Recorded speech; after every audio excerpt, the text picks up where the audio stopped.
ஒரு பெண் நான் அவ்வளோதான் இல்லை. நான் ஒரு கேள்வி கேட்கடா. உங்கள் வாழ்க்கையில் பிரச்சனை வர காரணம் வெளியில் இருக்கிற எதிரிகளா, இல்லை பல நேரம் நம்ம வீட்டுக்குள்ளே இருக்கிற உறவுகள் தான்? ஒரு பெண் திருமணம் ஆகும்போது எல்லோரும் என்ன சொல்லுவாங்க? இப்போதான் அவள் வாழ்க்கை ஆரம்பம், சந்தோஷம், பாதுகாப்பு. ஆனால் உண்மையாக எல்லாருக்கும் அப்படி தானே நடக்குது? சில பெண்களுக்கு திருமணத்துக்கு பிறகு வாழ்க்கை நல்லா போகுது.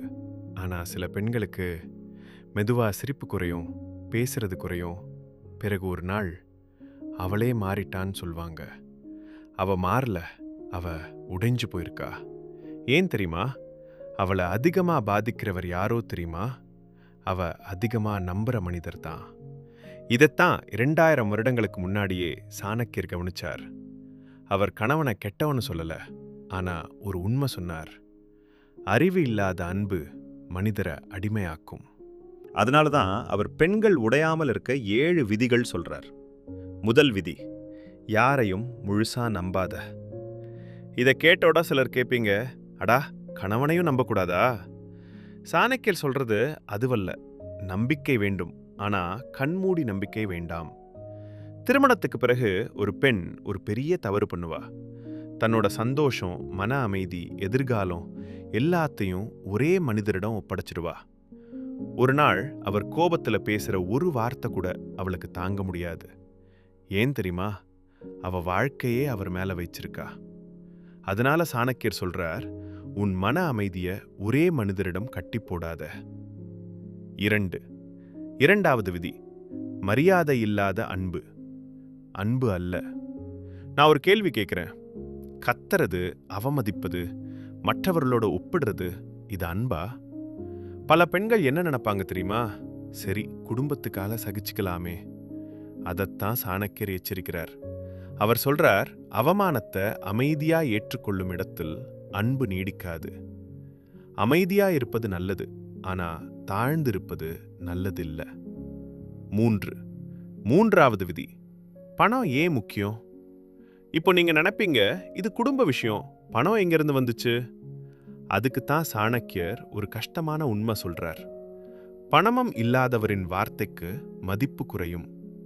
இது கடுமையா தோணும், ஆனா நிஜம். தன்னால் தன் தேவையை நிறைவேற்ற முடியாத பெண் பல விஷயத்துல பேச முடியாது. அதனாலதான் சில பெண்கள் தவறான உறவிலிருந்தும் வெளியே வர முடியல. பெரிய சம்பளம் வேண்டாம், சிறிய வருமானமாவது போதும். அது பணம் இல்ல, அது சுதந்திரம். நான்காவது விதி, எல்லை வைய. ஒரு விஷயம் யோசிச்சிருக்கீங்களா?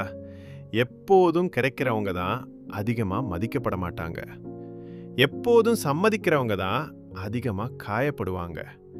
அதனால சாணக்கியர் சொல்றார், எல்லை இல்லாத அன்பு மரியாதை இல்லாத உறவாக மாறும். இல்லை சொல்ல கற்றுக்கொள்ள வேண்டும். அது சண்டை இல்ல, அது சுய பாதுகாப்பு. ஐந்தாவது விதி, உன் பலவீனத்தை காட்டாதே. பல பெண்கள் காயமடைந்தா என்ன பண்ணுவாங்க? அழுவாங்க, பயப்படுவாங்க, பதட்டப்படுவாங்க. இதை பார்த்தவுடன் சிலர் என்ன நினைப்பாங்க தெரியுமா? இவ என்னை விட்டு போக மாட்டாள்.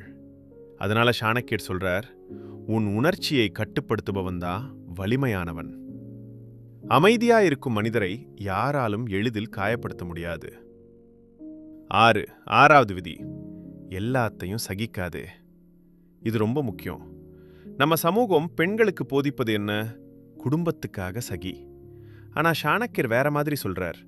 அநியாயத்தை சகிப்பது பொறுமை இல்ல, அது பலவீனம். முதலில் பேசு, பிறகு எச்சரிக்கை கொடு. மாறவில்லை என்றால் தூரம் வை.